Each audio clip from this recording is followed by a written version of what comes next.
Hello everyone, welcome to my layout room. I modeled the Southern Pacific over Donner Pass as it appeared in the early 1950s. So my model railroad is a multi-level layout with about 1,000 feet of double-track main line and approximately 160 turnouts, most of which are powered. The track level ranges from about 29 inches above the floor to a maximum of about 100 inches above the floor.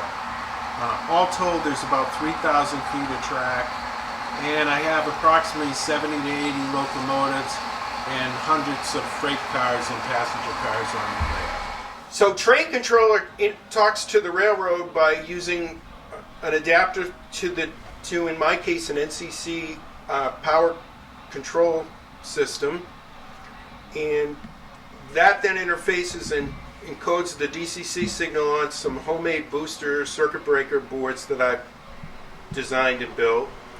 And it senses the circuit through, in my case, 3 separate local nets, all using Railroad Circuits products. And I use current sensing throughout the whole layout to determine track occupancy.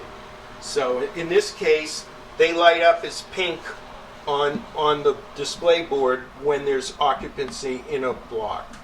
So in every logical block on train controller represents some length of track which may have one or more sensors determining the occupancy of each individual block. This model railroad is controlled by a software application called Train Controller, and behind each of these screens is essentially a map of the layout. And within each one of these blocks that are defined all the aspects that go into controlling the layout. So all the trains are added to the software that represent each one of these symbols represents either a locomotive or one or more freight cars or complete train sets. And in this case, several trains are currently running, and the display gives an indication of whether they're proceeding, the scale speed they're moving at, what block they're occupying, or where they are on the layout. There's also a fast clock built into the software that is scalable for, you can set it at any rate from normal time to up to 100 times faster. And with that is a timetable function, so you can set when trains will operate and also obviously which direction you want the trains to operate. On my layout, I have 1,000 feet of main line, all double tracked, and with that I can run, in the past I've run up to over 20 trains at one time, so it can handle pretty much any load that in my case that this layout can generate. This software has been around for a couple of decades now, and it's been constantly improved.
So we're at Colfax, and right now we're seeing a helper locomotive has just pulled out of the engine house and is now backing down on the westbound track to pull down behind an incoming eastbound fruit train, and it will cross over and pull up behind the fruit train and couple up to assist that train up the mountain and over to the summit at Donnet Pass at Norden.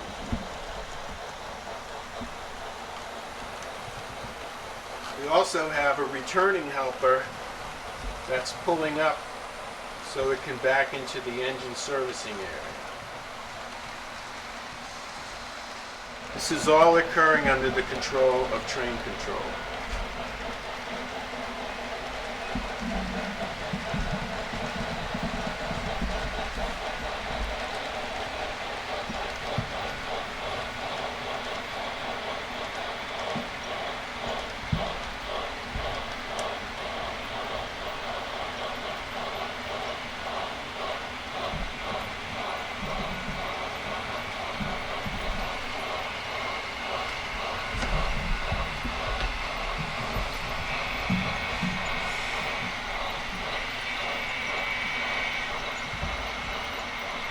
So this locomotive is going to wait for the next required helper.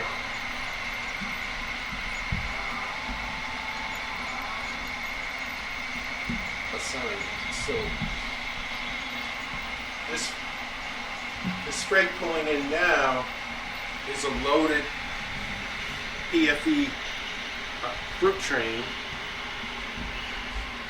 which tended to be pretty heavy as they needed helpers to make it up to the summit at Norden. Further back, you can see the helper now approaching the rear end of the fruit train.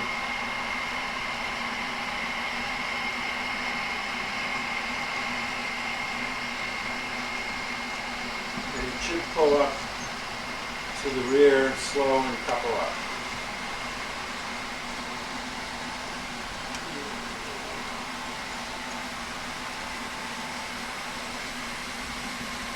And it'll push the slack up slightly too. So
well, I hope you all enjoyed the visit to my layout today, and I invite everyone who's going to be able to come to the open house during the Concord Flyer convention that we'll be having this September.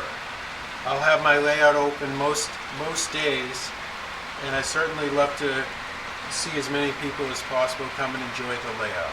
Thank you. These are actually like for a bridge. And this is a very, very thin piece. It's actually plywood. It's 3-ply, but it's only about 25 thousandths thick material. So So these were the link rods on a truss bridge, which is over that turntable up there. I don't know if you noticed that up there.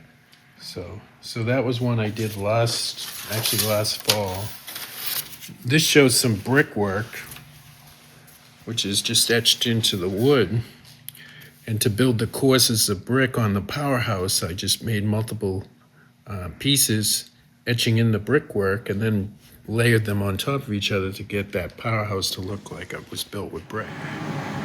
So this is a 100-watt laser, and this will cut up to about 2 by 3 foot width length material, up to about maybe 3/8 of an inch thick. But for model work, I cut much smaller material.